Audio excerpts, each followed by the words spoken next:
Welcome back to Hidden Hustle.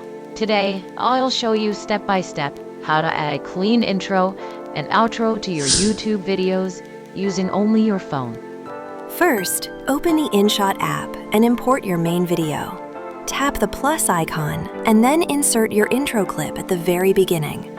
If you don't have one yet, you can create a simple intro using free sites like Canva or Panzoid. Next, scroll to the end of your video and add your outro clip.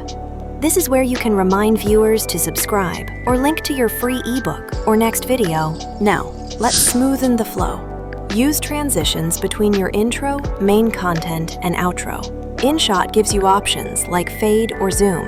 I recommend keeping it simple. Finally, make sure your music runs under the entire video. Lower the volume so it doesn't distract from your voiceover. This small detail makes a huge difference. And that's how you add intros and outros like a pro.